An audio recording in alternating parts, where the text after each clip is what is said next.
ஓம் நமோ நாராயணாய. ஸ்ரீ ஆண்டாள் திருவடிகளே சரணம். அனைவருக்கும் வணக்கம், நமஸ்காரம். இது ஸ்ரீ ஸ்ரீனிவாசா. ஆண்டாள் நாச்சியார் அருளி செய்த இந்த 30 பாசுரங்களான திருப்பாவையை பாடி பரவசத்துடன் நாம் அனுபவிக்க ஒரு உன்னதமான ஒரு காலம் இது. இனிவரும் நாட்களில் ஆண்டாள் அருளி செய்த இந்த 30 பாசுரங்களையும் ஒரு சிறிய எளிமையான ஒரு விளக்கம் தர முற்பட்டுள்ளேன். குற்றம் குறையிருப்பின் பொறுத்தருள வேண்டுகிறேன். ஆச்சாரியர்களில் உய்யக்கொண்டார் அவர்கள் சூடிக் கொடுத்த சுடர்கொடியான ஆண்டாள் என்ன அருமையாக அந்த கண்ணனை, அந்த நாராயணனை துதித்தெழுந்தார் என்று ஒரு அற்புதமான ஒரு பாடல் மூலம் விளக்குகின்றார். அதை தனியன் என்று சொல்வார்கள். அன்னவயல் புதுவையாண்டாள் அரங்கற்கு பன்னு திருப்பாவை பல்பதியம் இன்னிசையால் பாடிக் கொடுத்தாள் நற்பாமாலை பூமாலை சூடிக் கொடுத்தாளை சொல்லு. ஸ்ரீ மணவாள மாமணிகள் ஆண்டாளின் பெருமையை பற்றி சொல்லும் பொழுது இப்படி சொல்கிறார். அஞ்சு குடிக்கொரு சந்ததியாய் ஆழ்வார்கள் தம் செயலை விஞ்சி நிற்கும் தன்மையளாய் பிஞ்சாய் பழுத்தாளை ஆண்டாளை பக்தியுடன் நாளும் வழுத்தாய் மனமே மகிழ்ந்து. நாம இந்த ஒரு 30 நாட்களிலேயும் அந்த அருமையான தெய்வீகமான இந்த பாசுரங்களை நாம் சேவிக்க வேண்டும்.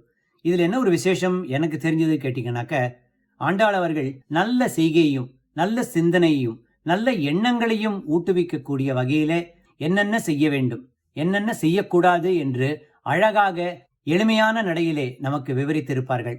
மார்கழி திங்கள் மதி நிறைந்த நன்னாளால் நீராளப் போதுவீர் போதுமினோ நீரிழையீர் சீர்மல்கும் ஆய்பாடிச் செல்வச் சிறுமீர்கள் கூர்வேல் கொடுந்தொழிலன் நந்தகோபன் குமரன் ஏராந்த கண்ணி யசோதை இளஞ்சிங்கம் கார்மேனிச் செங்கன் கதிர்மதியும் போல்முகத்தான் நாராயணனே நமக்கே பறை தருவான் பாரோர் புகழ படிந்தேலோ ரெம்பாவாய்.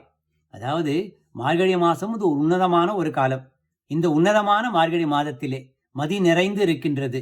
இந்த பொழுதிலே செல்வச் சிறுமியர்கள் நீங்கள்லாம் இப்படி உறங்கி கொண்டிருக்கின்றீர்களே, நீங்க கண்ணனை துதிப்பாட வேண்டாமா?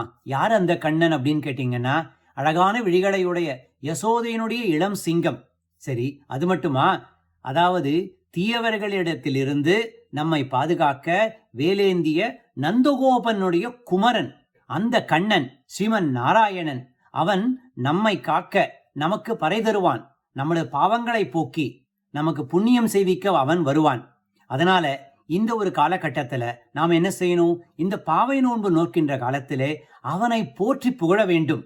அப்படி நாம் செய்தோம் என்றால், அதாவது அப்படி நம்ம செஞ்சோம்னாக்க நம்ம பாரோர் புகழ படிந்தேலோ ரெம்பாவாய், உலகத்தில் உள்ள அனைவர்களும் நம்மை புகழ்வார்கள். என்னதுன்னா நல்லதை செய்யணும்.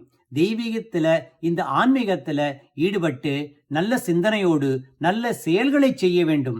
மற்றவர்களுக்கு உதவ வேண்டும், தீயவற்றை செய்யக்கூடாது அப்படின்று இனிவரும் பாசுரங்களிலே நிறைய தத்துவத்தை விளக்கி இருக்கிறார்கள் ஆண்டாள் நாச்சியார். நம்மை ஒவ்வொன்றாக சந்திக்க இருக்கிறோம். ஸ்ரீ ஆண்டாள் திருவடிகளே சரணம்.